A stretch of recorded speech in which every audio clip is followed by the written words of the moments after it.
Hi, I'm Jude Munro, author of the Seasons Trilogy, set in Australia and Britain in the 1850s. My daughter Amy and I have come to England to visit the locations in my novels and see if I got my descriptions right. We're going to be reading some excerpts from the book, but as you can hear, I have a Canadian accent. And I have an Australian accent. So we're going to be getting volunteers to do it along the way.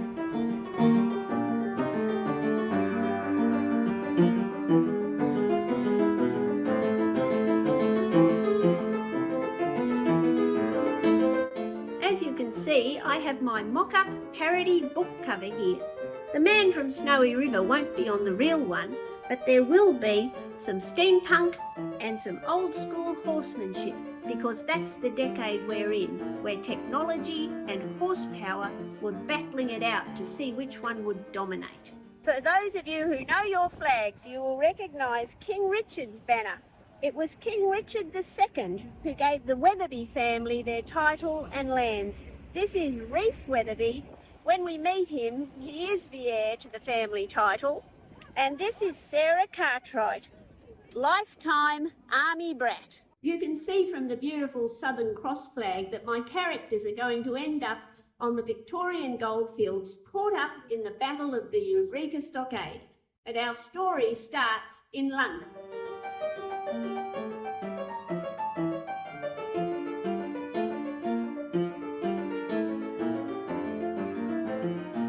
In the 1850s, railways, steamships, and electric telegraph were spreading around the world, and London was the center of it all. That's where we're going, to get a view across the city. The London Eye!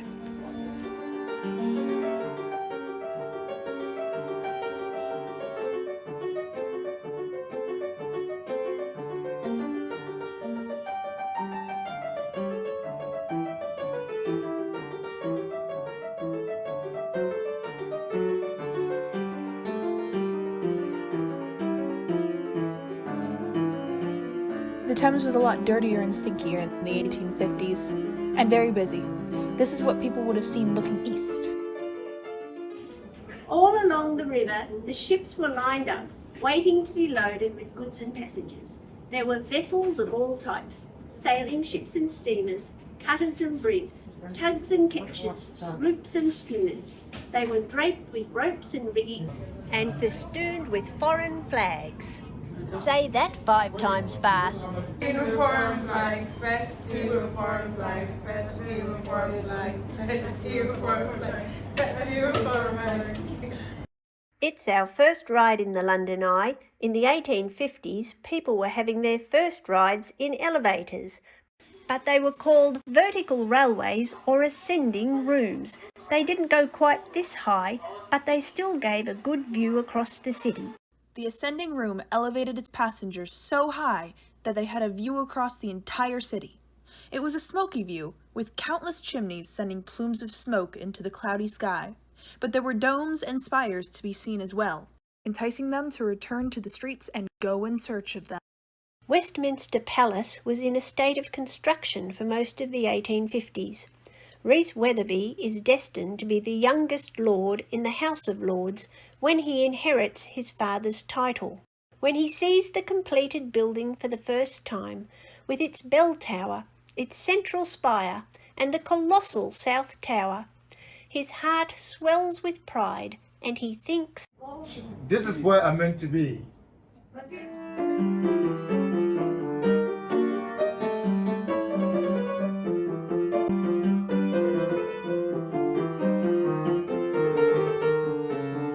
Rhys Weatherby's family has been settled in London for 13 generations, but Sarah Cartwright has spent her life travelling between army camps and barracks, never settling anywhere for long. She has spent most of her life on the move with the 18th Light Dragoons.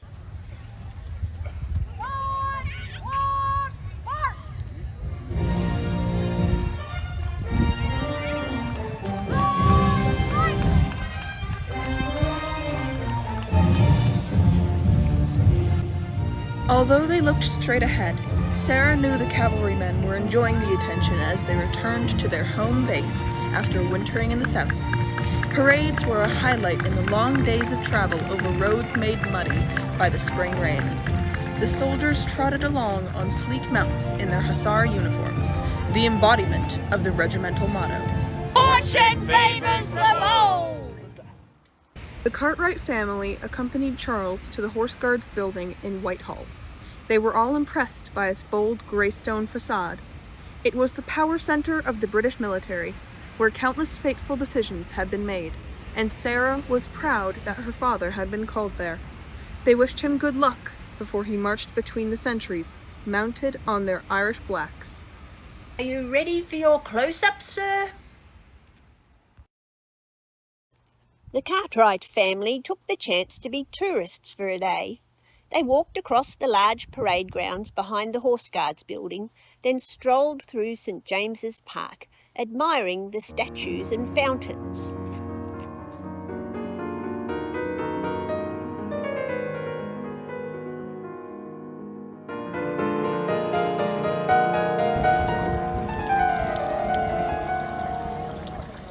Many of the trees were still bare or budding, but there were beds of bright spring flowers and swans on the water. They looked in vain for a glimpse of Queen Victoria on the balcony of Buckingham Palace.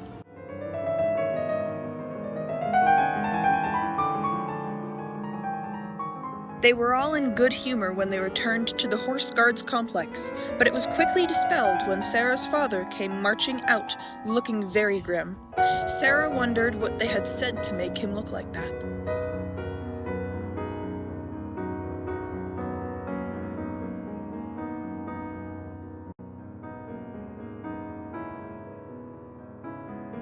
We have been walking all day, We've come to the West End because we're going to see a show.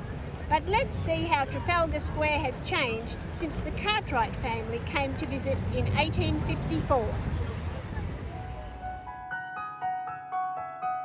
Trafalgar Square was crowded with people and pictures. Birdseed sellers hurried amongst them, making sure there was always a mess on the ground. A constant ring of conveyances travelled around the monuments and fountains, overlooked by the spires and domes of the grand buildings. There were way more pigeons back then. But no lions, they're new.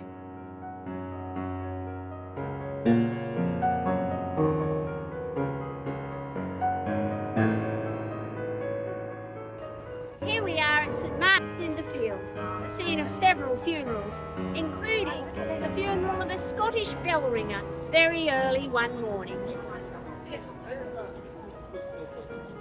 The horse-drawn hearse started its slow journey towards Trafalgar Square, preceded by a lone piper. The wail of the pipe and the sharp crushing of the horse's hooves on the cobblestones echoed off the shuttered buildings. It was still so early that shadow buildings lay across the road. The procession walked across their faces as it made its somber way to St. Martin in the Fields.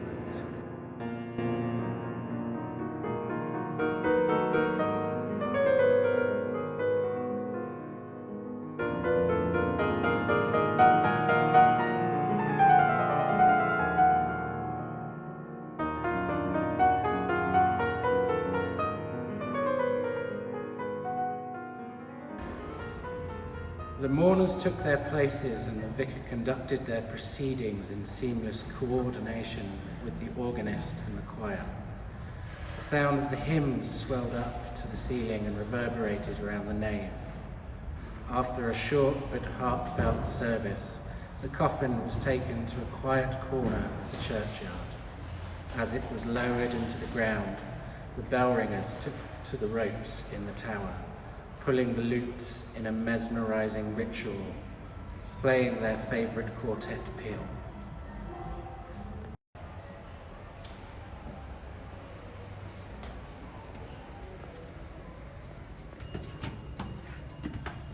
Oh, goodness me. Okay. Oh dear, I have children walking up these stairs. I might have to rethink that. When Reese and Timothy are little boys, they are brought up here every week after the service by their nanny because her brother is in the band of bell ringers, so they feel very safe here. Mom, please watch your step. I am. I am looking at my feet, not my butt.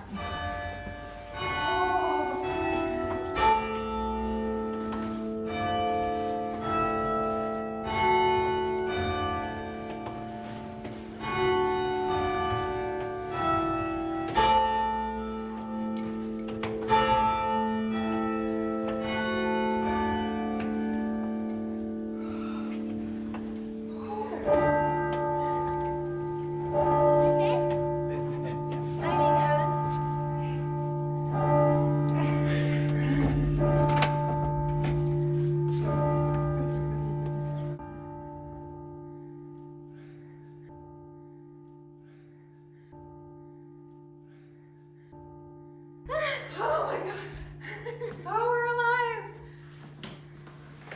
Oh, this is cool. This is a pretty cool room. Stick with me, kid. I take you all the best places. The cringe face. I didn't know she was going to say that. I'm sorry.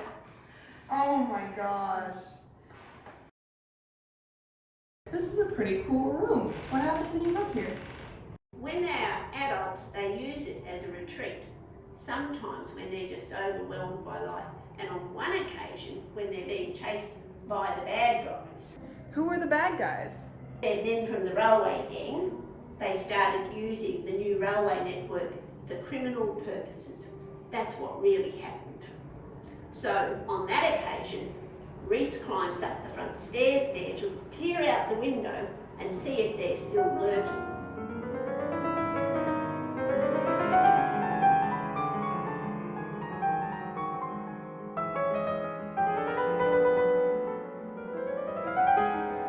This is where we're going to get something to eat before the show.